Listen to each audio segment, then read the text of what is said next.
ٹینکوں سے محاصرہ، اسپتالوں کے باہر اسنائپرز تعینات کر دیے۔ الشفا اسپتال کی بجلی اور آکسیجن پہلے ہی منقطع، آئی سی یو اور امراض قلب کے وارڈز تباہ۔ بجلی اور آکسیجن نہ ہونے کے باعث نومولودوں کو انکیوبیٹر سے نکال لیا گیا۔ شمالی غازہ میں واحد فعال اسپتال الاہلی کے بلڈ بینک میں خون کا ذخیرہ ختم۔ صہیونی فوج مریضوں اور زخمیوں کو زبردستی اسپتالوں سے بے دخل کرنے لگی۔ شہداء کی تعداد 11,100 ہو گئی۔ غازہ پر بارود کی بارش سے 41,000 مکمل تباہ ہو گئے، 2,22,000 گھروں کو شدید نقصان پہنچا۔ اقوام متحدہ کے دفتر برائے انسانی امور نے رپورٹ جاری کر دی۔ جنریٹر کے ذریعے انٹرنیٹ اور فون سروس کی بحالی بھی مشکلات کا شکار۔ ایندھن کا ذخیرہ صرف چند روز کے لیے باقی رہ گیا۔ فلسطینی وزارت مواصلات نے صورتحال بتا دی۔ برطانوی وزیراعظم ہاؤس کے سامنے احتجاج کرنے والی ڈاکٹر غازہ اسپتال کے ڈائریکٹر کا پیغام پڑھتے ہوئے آپ دیدہ، پیغام پڑھنے کے لیے اپنا موبائل ساتھی کو تھما دیا۔ اسرائیلی مظالم کے باعث غازہ کے شہری پانی کی بوند بوند کو ترس گئی۔ شہری سڑک پر گرے ہوئے پانی کو اپنی بوتلوں میں ڈالنے لگے۔ ویڈیو سامنے آنے پر ہر شخص کی آنکھیں نم۔ حماس نے 48 گھنٹے میں اسرائیلی فوج کی مزید 25 گاڑیاں تباہ کر دی۔ 160 سے زائد املاک کو مکمل یا جزوی تباہ کر دیا۔ مزید 5 اسرائیلی فوجی ہلاک۔ اسرائیلی جارحیت کے خلاف دنیا بھر میں احتجاج۔ لندن میں فلسطین کے حق میں تاریخی مظاہرہ۔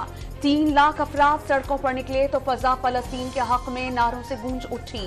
کئی یورپی ممالک میں اسرائیلی جارحیت کے خلاف شدید احتجاج ریکارڈ کروایا گیا۔ امریکہ میں غزہ میں انسانیت سوز مظالم کے خلاف آواز بلند کی گئی۔ اسپانوی فٹ بال کلب ریال سوسائیڈاد کے شائقین کا منفرد انداز میں مظلوم فلسطینیوں سے اظہار یکجہتی۔ شائقین خون آلود کپڑے زیب تن کیے گراؤنڈ میں داخل، خون آلود فلسطینی پرچم بھی اٹھائے رکھے۔ مولانا فضل الرحمان کا فلسطینیوں کی حمایت جاری رکھنے کا اعلان۔ حماس قیادت کو بتا دیا کہ پاکستان کا بچہ بچہ فلسطینیوں کے ساتھ ہے۔ عالمی برادری اسرائیلی مظالم رکوانے میں کردار ادا کرے۔ JOI سربراہ کا مری میں جلسہ عام سے خطاب۔ عام انتخابات میں دشمنوں کے مبینہ اعلی کار کو شکست دینے کا عزم۔ دنیا کی شیطانی قوتیں غازہ کو صفحہ ہستی سے مٹانے پر تل گئیں۔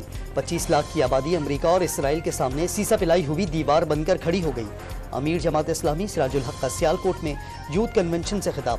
امت مسلمہ سے فلسطینیوں کی بھرپور مدد نہ کرنے کا شکوہ۔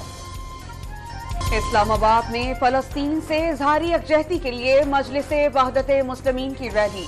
اسرائیل فلسطین میں جنگ ہار چکا، مغربی ممالک کے عوام بھی صہیونی مظالم کے خلاف سڑکوں پر نکل آئے۔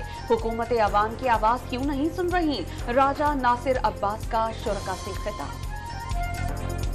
نواز شریف کل کوئٹہ جائیں گے، اہم بلوچ رہنماؤں سے ملاقاتیں کریں گے۔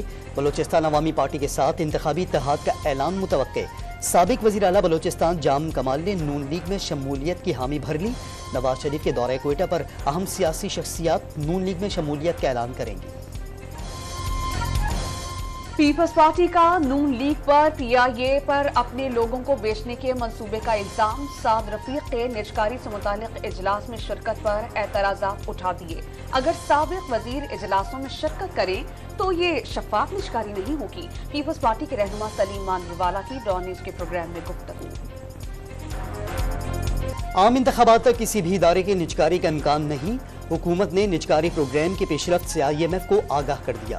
PIA، پاکستان اسٹیل اور اسٹیٹ لائف انشورنس بھی نجکاری کی فہرست میں شامل۔ $3 ارب اسٹینڈ بائی قرض پروگرام کی اگلی قسط کے لیے IMF سے مذاکرات کل سے شروع ہوں گے۔ عالمی مالیاتی ادارے کی جانب سے ڈو مور کے مطالبے کا امکان۔ بیرونی فائنینسنگ، ٹیکس محصولات اور فارن ایکسچینج ریٹ پر نقطہ نظر سامنے آنے کی توقع۔ پاکستان پہلے جائزے کی کامیابی سے تکمیل کے لیے پر امید۔ سپریم کورٹ نے مردم شماری کے خلاف اپیل سماعت کے لیے مقرر کر دی۔ جسٹس اعجاز الحسن کی سربراہی میں 3 رکنی بینچ 13 نومبر کو سماعت کرے گا۔ لاہور کے علاقے ڈیفنس فیز 7 میں المناک حادثہ، ایک ہی گھر کے 6 چراغ گل ہو گئے۔ شاداب کالونی میں فضا سوگوار۔